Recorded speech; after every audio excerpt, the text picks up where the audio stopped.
So if you've been doing about a habit a week, you've been in this for over a month now. Congratulations, you're still here. I'm still here. I'm really glad to see you're sticking with it.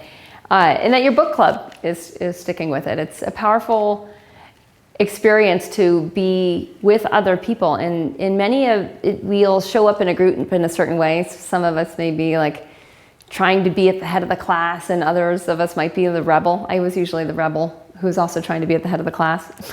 But like whatever our tendencies are, sometimes we can start to see like whether they're functional for the group or not, or whether part of this process is enabling us to grow and be in a group in new ways. So I just wanted to throw that in, a little sprinkle of sugar on top there. If we look back, what I would do in starting your book group this week is look back and what is the biggest aha so far? And just start the conversation there. And just articulating it, even if it's the same aha you had 2 weeks ago, but now you're like, yeah, it really is an aha. And it can be around a particular habit. As we start to see that that might be our keystone habit, like that might be the one that, and it's not the one forever often, but the keystone habit is usually the one that's going to make the biggest difference right now in this phase of our life. I was talking with one of the yoga health coaches yesterday, and she was describing when she discovered that her keystone habit was start the day right with hydration and elimination. She was someone who had also, just struggled with being irregular. And when she focused on that habit and it became the keystone, she noticed that her day, like everything would flow after that. It was a simple thing. She'd been teaching yoga for a long time, but just hadn't, she'd heard a little bit about how you were supposed to eliminate in one of her yoga teacher trainings. But it was a habit that she hadn't automated yet. So when we start to identify like, hey, what's working here? And we zone in like, okay, maybe that's my keystone habit. And we start to get serious about it. We commit. And we start to see like, what is the trigger for that habit? And for many people, it's time related. For other people, it's place related, or it's preceding habit. Get out of bed, then what do I do? Just starting to zone in, just like zoom in with the camera lens to see like exactly what are the micro steps that make sure that I do this. So I would start by, again, connecting around that, maybe do a little bit of a written exercise to zone in on what is emerging, what habits are making the difference, which one little habit or big habit is making the biggest difference, and starting to look at the little things that happen before that make sure that you do that. And maybe saying like, hey, that might be my keystone habit right now. All right, so now moving on, last week was breath body practices. And today, finally, we're talking about food. When I first started creating this 10 Habits 10-week program, my experimental yoga health coaches were like, we want to start with food. A number of them wanted to start with food. A number of them wanted to start with meditation. And I'm like, those are all really great ideas. For many of you, you might say like, hey, wait, but earlier, later dinner was a lot about food. And that's true, it is. So much in our culture is about what to eat and what not to eat.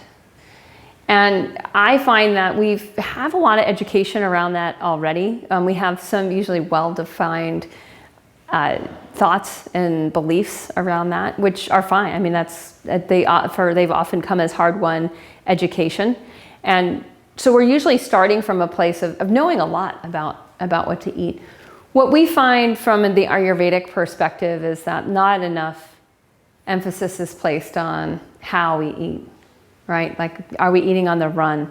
So many of my students in the past have found that when they start to really look at earlier, later dinners, they start to notice that like, wow, I'm usually not that hungry earlier because I've been snacking all afternoon, or I have this nice latte at 2 p.m. and it's full of milk or cream, and so I'm not really hungry at dinner time. We start to see what's preventing us from being in a more natural eating and digestive rest cycle.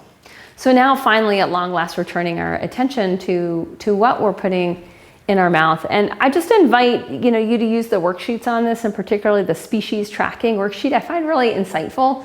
If we start to see like, hey, what do we always put in the grocery cart? What do always ends up in our mouth? And there are ways to start to diversify that, both into our ecosystem, maybe even just into our grocery store, starting to use 3 different kinds of sprouts instead of always choosing the same one. just looking at that, different plants have different intelligences. And as we take them into our bodies becomes more informed. If we look at a more scientific way to look at that, it's micronutrients. We get different nutrients from different plants. If our diet is really limited, so will our nutrient intake. Those are the building blocks for our tissue formation. And so we're kind of short-circuiting ourselves. For those of you who are more advanced, I would start to look at what species you can be bringing in. And maybe it's on an annual basis. So I know for me, before I was living in Mexico in the winters, I was living in Idaho year round, and we would have about an 8-month latent season. So I started to dry a lot of different species I'd gather out in the woods, in the forest. And I would then be able to use those as teas and as green powders and as soup mixes during the winter. So for some of you, it might just simply be like scheduling that into your calendar next summer to go learn about some of the different plants in your ecosystem. If you're in an urban environment, you might start to look at like, hey, can I do a little bit of indoor gardening? Are there a few plants I can just grow? Can I start sprouting and using the sprouts in my salads, in my smoothies, on top of the different meals that I'm preparing?